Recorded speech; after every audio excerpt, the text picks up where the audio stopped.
Okay, well, I haven't done one of these for a while, but I've been hard at work, and I just published another book on Amazon Kindle called Masquerade.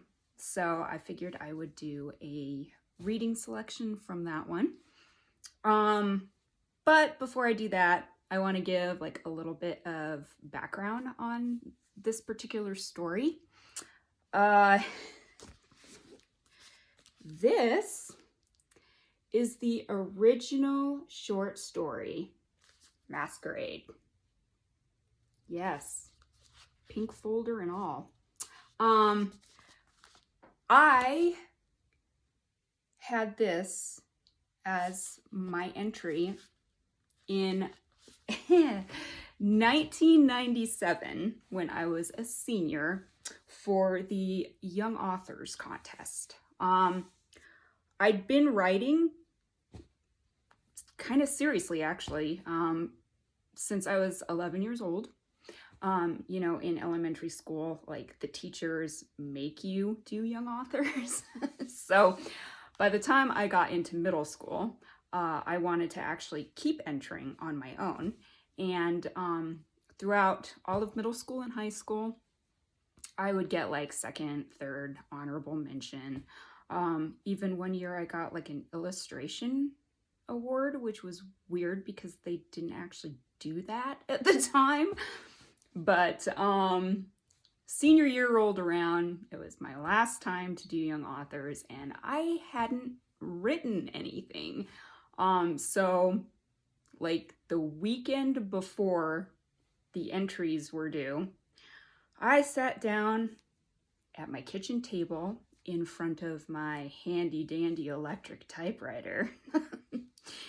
Because it was 1997 at the time. So I sat down and I like knocked a story out in like one afternoon and turned it in. And I was kind of shocked when I got first place at my high school. So they sent it off to the state competition. And I didn't actually find out until that summer after I graduated that I had won first place at the state level. See? A little sticker. And, you know, they had like an awards ceremony that I was invited to at our state capital, which is Cheyenne here in Wyoming. And I was getting ready to go off to college, so I never got to go to the awards ceremony, which I'm still disappointed about that. But I did get this really cool medal mailed to me.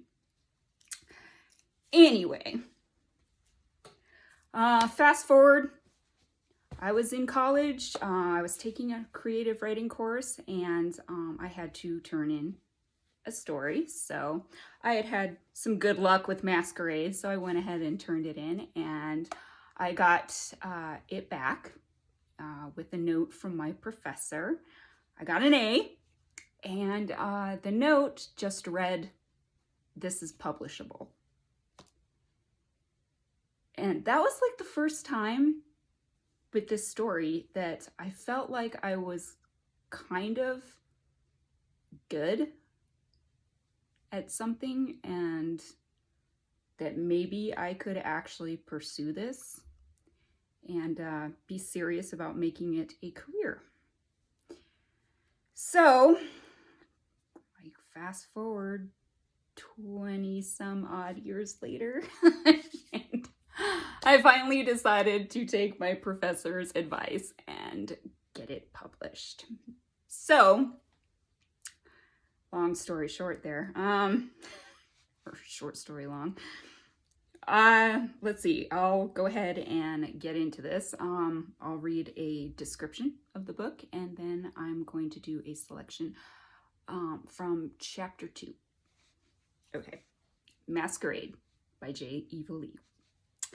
Jana Hart, a teenager in her senior year of high school, is desperately searching for any type of excitement that will chase the boredom of everyday life away. One fateful afternoon, while she and her friend Carly Rogers skip school to go shopping at the mall, Jana meets Brian, a good-looking and mysterious older boy who instantly takes an interest in her. Is Brian the cure for Jana's restlessness, or will the fast-paced intensity of their relationship lead her down a troubled and dangerous path? Okay. Jana nodded solemnly. Mr. Hart gave her a kiss on the head and walked out. She rolled her eyes at his back. She waited until she heard their car start and back out of the driveway before she proceeded down the stairs. The clock read 8 o'clock. Jana. Jana's eyes flew open at the sound. She shot off the couch when she realized the house was pitch black. She must have fallen asleep waiting for Brian. Her heart started pounding when she heard the voice again.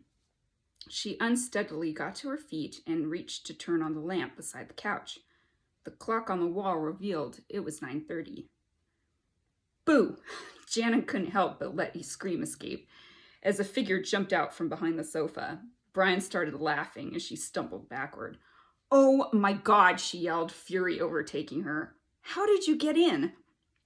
Brian jumped over the arm of the couch and grabbed her elbow. Door wasn't locked. No one's here to protect you. Let me go. She tore his hand off her arm and took a few steps away from him. Brian's mischievous smile faded. Hey, I'm sorry. I was just kidding. I didn't mean to frighten you. This is just how I am. Yeah, well, maybe if I knew you better, I would be aware of that. Jana went over to the wall and turned on the overhead lights. I guess that's a problem when you want to keep things mysterious, Brian said as he sat down on the couch. Jana hated to admit he was making sense. She leaned against the wall, trying to seem nonchalant. He just stared at her with an amused look on his face. What do you want to do? Brian rubbed his goatee and grinned suggestively. I don't know. I guess I can't take you out, can I? Jana gave him a puzzled look. Why? Well, you're grounded, right? How did you know that? Jana inquired suspiciously. I heard your parents talking about your punishment. Jana's heart started thudding. When did you hear that? When I got here. Brian's stare was penetrating. Jana shifted her weight uncomfortably.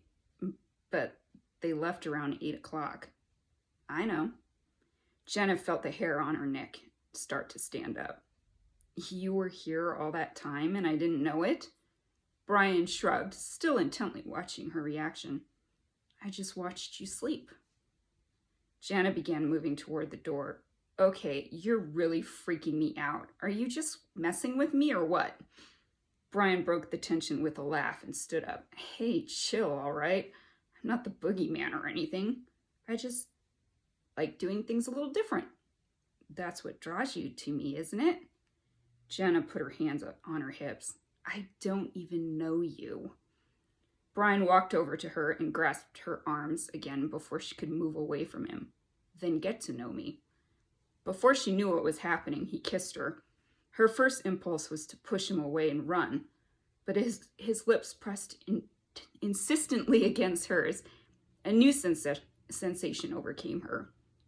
After a few moments, the realization hit her that he wasn't even holding her arms anymore, and she wasn't pulling away. The kiss turned soft, indicating that Brian didn't mean her any harm.